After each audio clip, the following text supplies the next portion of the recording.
In the late 18th century, Birmingham turned into a magnet for some of the brightest minds of the Enlightenment. The Lunar Society wasn't just a club for scientists, inventors, and philosophers. It was a spark plug for ideas that helped launch the Industrial Revolution. Their conversations and inventions set the stage for changes that would ripple through the society and technology. Hey there, story lovers. Welcome to the Storytelling Podcast, your cozy corner for captivating tales. I'm your host, Alejandra, and I'm telling you all about the Lunar Society. And the Lunar Society was a group of people in Birmingham, in the UK, my city, that had great minds and made a huge difference in the world back then and today. Talking about the previous episode, I hope you liked those two episodes, the immersive ones. I will probably make more of them, but today is a more historical and calmer, and actually very, very nice to hear about how people back then in Birmingham, the Lunar Society, created some of the changes that we still use it today. But before we start, I would like to ask you for your support and click on the follow or the subscribe button if you are hearing this episode on YouTube or any podcast platform. I would really appreciate that, and thank you for the lovely reviews you have been leaving on the podcast. It means the world to me. So let's get started.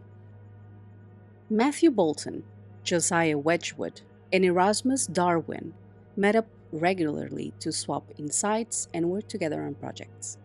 They chat about everything from electricity to the new manufacturing tricks, always pushing at the edges of what the folks knew back then.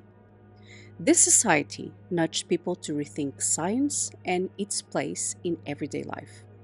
It's kind of wild to imagine those candlelight meetings, isn't it? You know, I was actually on one of those places, and I'm going to tell you about this. The Lunar Society started at the late 1700s, gathering influential minds in Birmingham. These were scientists, inventors, philosophers who met when the moon was full. Something about the glow that made their conversations feel more electric. It's spooky, right? The Lunar Society got going around the 1765. They wanted a place for curious thinkers in the Midlands to meet up. The Birmingham actually is set up on the Midlands from the counties in England. Members picked the full moon to their monthly meetings so they could travel safely at night. And their focus to share ideas about science, new tech, and philosophy. Whatever was on their mind, really. And they talk about inventions like the steam engine and the new breakthroughs in chemistry. These sessions fired up their creativity and led to some pretty groundbreaking collaborations. The Lunar Society became a heartbeat of Birmingham's cultural and intellectual life, shaping what the city would become in the future. Why call it Lunar Society and the significance of full moon? The full moon wasn't just a scheduling trick for the Lunar Society. It was made because just traveling at night was a whole lot easier. Sure, but maybe there was more than that. For them, the moonlight symbolized enlightenment and the thrill of discovery. The glow felt like a metaphor for shining a light on new ideas. The vibe gave the group its own quirky identity and probably helped fuel their creativity. The Lunar Society pulled in heavy hitters like Matthew Bolton, James Watt, and Josiah Wedgwood. Bolton was a big name in the manufacturing and business. Watt, of course, made the steam engine way more practical. He really changed the game for the industry. And Wedgwood was a master potter who shook up ceramics. These folks connected with other provincial philosophical societies, bouncing ideas around and building on each other's work. Their influence reached well beyond Birmingham, shaping how people everywhere thought about progress. And talking about Birmingham, and I'm proud of my city, Birmingham stood up as the hotspot for new thinking during the Enlightenment. The city's industrial roots and cultural mix helped nurture these fresh ideas. It drew in people who wanted to shake up things and make the society better. There was something in the air, maybe the steam, and maybe ambition. Birmingham itself, as a hub, exploded in the 18th century thanks to its booming industry. The town churned out metal goods, tools, and jewelry, basic. It made stuff people wanted. The industrial buzz attracted thinkers eager to debate and upend old ways. The new canals and railways made it easier for people to get together and swap ideas, and inventors and philosophers could meet up face to face, which led to their lively discussions. Those connections sparked inventions and social challenges that those changes still echo today. Birmingham itself, for example, in terms of jewelry, it's divided into quarters, one of them being the jewelry quarter, which is beautiful. And for example, the crown jewels of the latest queen and the king now, so the royal family, were made in Birmingham. And Birmingham sat right in the heart of the Industrial Revolution. Factories and workshops replaced handcrafts with machines, which opened up new jobs and grew the middle class. People started to value education and progress more. The city had a lively mix of artisans, workers, and folks who'd spend time in books. This melting pot made it easy for the ideas to bounce around, gathering things like the Lunar Society, which became places where science, philosophy, and tech all got their turn in the spotlight. The Midlands, and Birmingham especially, played a huge part in the Enlightenment. And I have been throwing the word enlightenment, but let me tell you what the enlightenment period or era was. It was actually created and it started in Birmingham in the Midlands because of all the thinkers and all the revolution that we went through on the Industrial Revolution, all the machines, all the inventions, everything that we got in the 19th century. So, figures like Matthew Bolton and Josiah Wedgwood didn't just build businesses, they talked about natural rights, democracy, and even to make the society fairer. They were fair people. Nearby spots like Dudley or Staffordshire added to the buzz. The thinkers here loved to challenge each other and dig deep, setting the stage for a wave of scientific and social breakthroughs. But let's talk about who is who in the Lunar Society and how their ideas and inventions left a mark on science and industry and in the arts, because it matters. Matthew Bolton. Matthew Bolton helped kickstart the Industrial Revolution. He co founded Bolton and Watt, building steam engines that made factories hum. Bolton also shook up coin minting by using machines, making currency more reliable.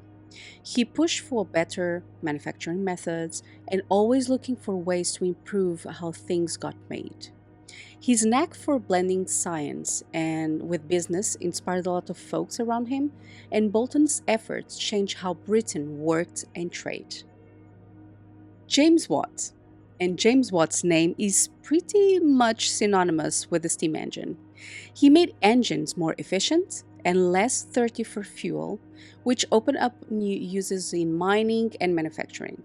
Watt even came up with the concept of horsepower, giving people a new way to measure engine power, what we use today. His partnership with Bolton made these engines widely available, and Watt's work set the foundation for modern engineering and changed how people thought about energy. It was really a turning point. Erasmus Darwin. Erasmus Darwin wore a lot of hats: physician, poet, and natural philosopher. He wrote about evolution and botany, tossing out ideas that, by now you might have heard his name. He was actually the grandson of Charles Darwin. In medicine, Erasmus pushed for new ways of thinking about health and healing. He believed in observation and experimentation, which helped shape early science. He loved cultivating gardens and showing off plant diversity. His writing made science more popular and encouraged others to poke around in the natural world. Josiah Wedgwood. Josiah Wedgwood built the pottery empire and changed how ceramics were made. He started the Wedgwood Company, making fine pottery available to more people. Wedgwood mixed art and science, always experimenting with the new clays and glazes, and his designs, often with a new classical flair, set trends in both arts and consumer goods. He was also ahead of his time in marketing. Wedgwood's work left a big mark on pottery and artistic culture in Britain. These three people basically were the founders of the Lunar Society, but the Lunar Society also had other people pushing forwards with science, medicine, and philosophy. For example, Joseph Priestley, and he made waves in chemistry, especially with discovering oxygen back in 1774. He ran all sorts of gas experiments, changing how people understood air. Priestley invented a way to collect gases from experiments, which was a game changer. He didn't just stick to science, he also dabbed in philosophy and religion and making him a bit of a more of a renaissance man. Then we have William Withering. And William Withering was a doctor and botanist who dug deep into the uses of digitalis from the foxglove plant. In the late 1700s, he published a book showing how digitalis could treat heart failure. Withering relied on careful observation and clinical trials and bridging the gap between folk remedies and science. His work made the leap forward in medicine and helped doctors better understand heart conditions. Samuel Galton was another Lunar Society standout, and he worked in iron and bristle manufacturing. He contributed to Birmingham's economy while geeking out over science and philosophy. The Galton family, actually known for their intellectual pursuits, and Samuel Galton Jr. carried on the tradition, helping build a culture of curiosity and experimentation. Then we have James Keir and William Small. James Keir was a chemist and a manufacturer, liked to keep science practical. He patented the first British soap and helped drive industrial progress.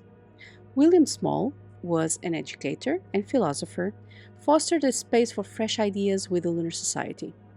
He believed in the power of education and encouraging others to think big. Together, Keir and Small helped the scientific community thrive. But what scientific achievements did the Lunar Society get? So actually the Lunar Society was in the center of like a whirlwind of scientific breakthroughs. Members team up on invention and experiments, they change engineering, medicine, and how people understood the world. Lunar Society members made the big leaps in engineering. For example, James Watt, reimagining the steam engine, making it more efficient and practical. Improved engines powered factories and trains, transforming transportation. Matthew Bolton and others helped build and spread these innovations and fueling the economic growth. The group loved to mix ideas from chemistry to mechanics, always hunting for the next big thing. Their approach encouraged a kind of creative cross pollination. Another of the groundbreaking was the electricity, which was a hot topic for the Lunar Society. Joseph Priestley led the charge in studying gases and discovering oxygen and carbon dioxide along the way. Lighting was another game changer, started lighting up city streets and homes, and the society's input helped make evenings safer and, let's be honest, a bit more fun. The Lunar Society didn't ignore medicine or plants. They looked for new treatments and explored how plants could help heal, like using digitalis for the heart disease, as we spoke before. Members dabbled in meteorology and geology too, trying to figure out weather and the Earth's structure. Their curiosity laid groundwork for future science and even helped improve farming and health. A lot of their achievements ended up in the science museum collections, still inspiring today. Just a quick tip, it was one of the best places that I ever worked, and it was in the Birmingham Arts and Museum Gallery in the Birmingham City Centre. So you can see a lot of their things, and there is a little bit more about the Lunar Society if you want to go there, as well as, of course, going to Aston Hall and many other places in Birmingham. But what type of other ideas that shaped the Enlightenment movement? People like Josiah Wedgwood and Erasmus Darwin championed reason, logic, and observation. They debated human rights, education, and why scientific discoveries matter. The society encouraged people to value independent thinking and reason. This was the core of Enlightenment values. By challenging all beliefs, they helped kick off a wave of innovation and progress. And to be honest, it was fascinating. And can you imagine how good these conversations were and how they changed everything? The Lunar Society and their ideas had a connection with French Revolution. The ideas exchange with the members of the Lunar Society influenced thinkers who later inspired the French Revolution. The Society's discussion about liberty, equality, and fraternity really struck a chord back then. British and French Enlightenment thinkers kept up a lively correspondence, helping revolutionary ideas across borders. Scientific and philosophical works, Lunar Society members challenge authority and push for democracy. But the influence of the Lunar Society didn't stand with the French Revolution only. They influenced the social reform and the industry, of course. The Lunar Society left their mark on the both social reform and the Industrial Revolution, of course. Their scientific breakthroughs improved manufacturing techniques, leading to higher productive and big economic shifts. I know that I'm always talking about the steam power, but the steam power, they push the industry so forward that you have absolutely no idea. No people could have predicted the amount of evolution in the society that the steam power created. And with that, several members pushed for reforms in education, labor rights, and city planning. Their teamwork built networks that kept innovation rolling, shaping in how we see things right now. So it was really an important feat that actually pushes us to where we are right now. Lunar Society reached beyond Britain, forging ties with folks like Benjamin Franklin and Thomas Jefferson. This connection sparked a back and forth of ideas and technology. Franklin, always the science buff, admired the society's inventions, and Jefferson, a fan of innovation, swapped letters with the members about everything from farming to manufacturing. These relationships helped spread the Enlightenment vibe across the Atlantic. But while the Lunar Society met all over Birmingham, there are some spots that became backdrops for conversations that nudged science, industry, and philosophy. For example, Soho House and the Great Bar Hall hosted many of these gatherings and creating an atmosphere that really encouraged new ideas. I'm going to add these images on our social media on our Instagram channel so you can see the places because they are so good. I already been there. And if you have the possibility to visit, please do it because it's a wonderful day off with your family. The Soho House was built by Matthew Bolton and stood out as a central meeting spot. Its elegant rooms inspired lively discussions and even hands on workshops. Great Bar Hall also played a big role, especially for larger groups.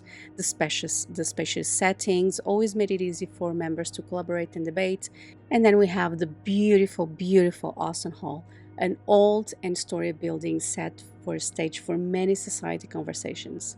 And not the least one, but St. Mary's Church in Handsworth, also brought the group closer to the community. The Library of Birmingham and the local museums kept their legacy alive, preserving artifacts and documents from the Society's heyday.